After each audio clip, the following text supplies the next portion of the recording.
Oke, kembali lagi di Sok Jadi Pandit. Dan kali ini gua mau membahas pertandingan Premier League. Ada 3 pertandingan spesifiknya. Kita mulai dulu dari Newcastle United berhadapan dengan Chelsea. Newcastle United ini adalah tim yang sekarang kondisinya ini banyak pemain yang cedera. Ya, ada kurang lebih 1, 2, 3, 4, 5, 6, 7, 8 pemain yang cedera plus 1 pemain yang tidak bisa bermain, yaitu Sandro Tonali. Itu udah nggak bisa main semusim lah karena kasus kemarin judi online. Terus trennya juga beberapa pertandingan itu cukup ngedrop. Ya, Newcastle nggak bagus-bagus amat. Mereka kalah 2-0 dari Bournemouth, mereka kalah 2-0 dari Dortmund. Ya, Chelsea datang ke markas Newcastle dengan track record yang baik. Mereka 2 pertandingan lalu lawan Tottenham Hotspur mereka menang 4-1 walaupun lawan 9 orang ya. Terus lawan City mereka bermain luar biasa. Nah, mereka datang ke Newcastle dengan mental tersebut setelah jeda internasional tentu saja. Nah, yang menjadi problem adalah um, kelihatan Newcastle lebih menguasai pertandingan, mereka lebih memegang kendali permainan. Chelsea hanya mengandalkan reaktif football, counter, dan terlihat Chelsea ini benar-benar digendong oleh Raheem Sterling. Ketergantungan terhadap Raheem Sterling ini sangat besar di Chelsea. Gallagher, Palmer, Jackson, ya nggak bisa berbuat banyak. Benar-benar tumpuannya itu di Sterling. Ketika Sterling dimatikan, di babak pertama sebenarnya masih lebih mending lah. Mereka dapat beberapa kali peluang, Newcastle pun dapat beberapa kali peluang. Skornya pun di babak pertama satu sama, imbang, fair, cukup seru. Tapi di babak kedua, praktis Chelsea diobok-obok. Praktis Chelsea nggak bisa apa-apa. Nol. Nol peluang berbahaya, hanya 1 shot di babak kedua, itu pun dari free kicknya Chris James. Sisanya nol, zero, nggak ada peluang sama sekali. Sedangkan Newcastle berkali-kali menggempur, memang ada gol kedua heading, gol ketiga kesalahan dari Thiago Silva, blunder fatal. Setelah itu malah kena kartu merah si Chris James, akumulasi. Ya, dua kuning di menit ke 73. Ya, praktis udah ketinggalan 3-1, ketinggalan jumlah pemain, praktis selesai 4-1. Bener-bener kill the game Garden. Dan ini membuat hasil Chelsea ini sangat buruk ya. Mereka ada di peringkat ke 10 sementara ya. Dan nggak aman, kalau Wolves menang maka mereka akan turun ke peringkat 11. Jadi ya gue nggak tahu lah, Chelsea ini sangat tidak konsisten, itu yang pertama. Yang kedua, terlalu tergantung dengan Raheem Sterling. Ya, kapan Raheem Sterling cetak hat-trick, hat-trick lagi, cetak free kick seperti itu kan? Nggak. Memang lagi luar biasa aja Sterling, dan mau sampai kapan tergantung terhadap Sterling, itu yang menjadi pertanyaan. Oke, terus kita ke City Liverpool. Ini super big match. City itu turun dengan 3-2-4-1, Ederson, Ake, Ruben Dias, Walker di belakang, Akanji dengan Rodri di tengah. 4 pemain di belakang Haaland itu Doku di sebelah kiri, Bernardo Silva, Julian Alvarez, dan juga Foden, serta Erling Haaland. Nah, sedangkan Liverpool itu Alisson, TAA, Matip, Van Dijk, Tsimikas, tengah Szoboszlai, McAllister, dan Curtis Jones. Curtis Jones lagi-lagi ya, pemain buah apuk yang minta ampun. Di depan ada Mohamed Salah, Darwin Núñez, dan juga Diogo Jota. Nah, starting 11 City, 11 pemain yang tadi gue sebut, itu sebenarnya 11 pemain yang tersisa. Karena Nunes, Kovacic itu absen, cedera, De Bruyne juga masih cedera, Grealish juga nggak ada di squad, nggak tahu kenapa. Di sini tidak di Footmob tidak dikasih tahu dia cedera, pokoknya dia tidak ada di squad. Jadi benar-benar 11 pemain itu adalah 11 pemain yang paling siap, terutama di bagian tengah dan depan. Makanya nggak ganti pemain kan Pep sama sekali. Nah, yang terjadi apa? Ya, di babak pertama sebenarnya nggak begitu banyak peluang dari kedua tim karena mereka tidak membuat kesalahan-kesalahan fatal, kecuali kipernya Liverpool, Alisson. Itu berapa kali dia cukup bikin deg-degan ya, cukup bikin deg-degan. Bahkan golnya Haaland itu kan kesalahan dia, kepleset dia mau mau lakukan goal kick, yang mau nendang bola kepleset, lalu terjadi Ake melewati 2 pemain lalu terupas ke Haaland, bam, 1-0. Tapi selebihnya defense Liverpool cukup compact, defense City sangat baik. Kalau gue bilang Ake menurut gue man of the match ya.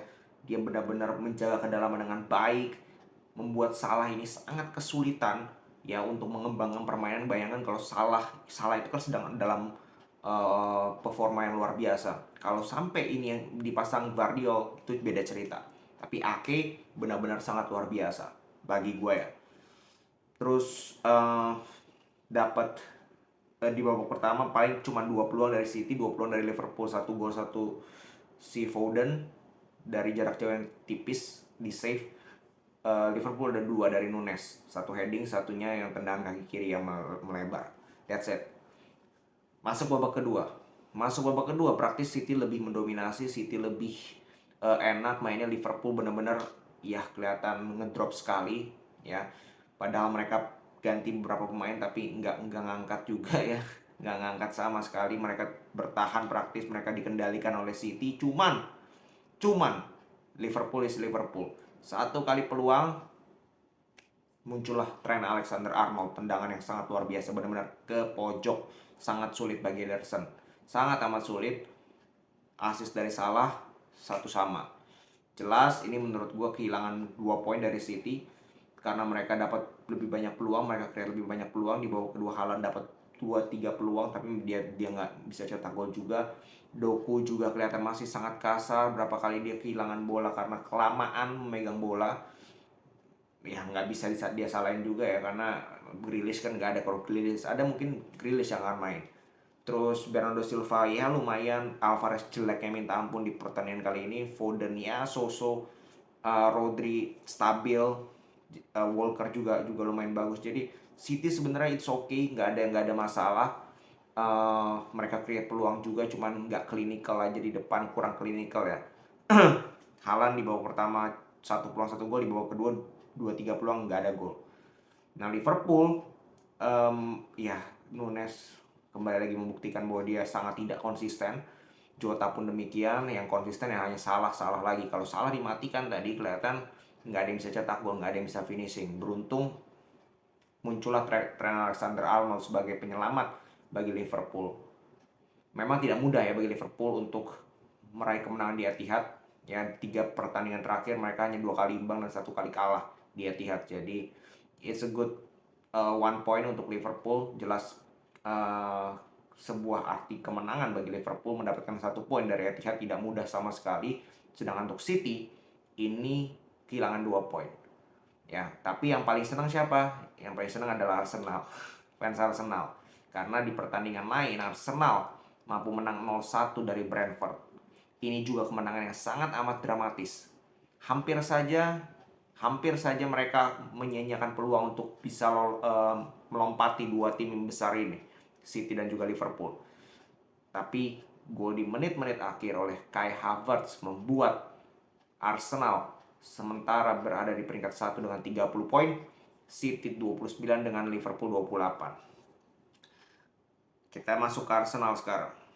Arsenal itu praktis yang cedera itu Partey, Timber, Smith Rowe. Fabio Vieira scores, akumulasi kartu, kemarin karena kartu merah. Sisanya bisa bermain. Trossard kali ini dimainkan di tengah dengan Declan Rice dengan Odegaard. Depan Saka, Jesus, Martinelli, nggak banyak perubahan. Di belakang Tomiyasu, Saliba, Gabriel dengan Zinchenko. Kipernya itu dicoba Ramsdale.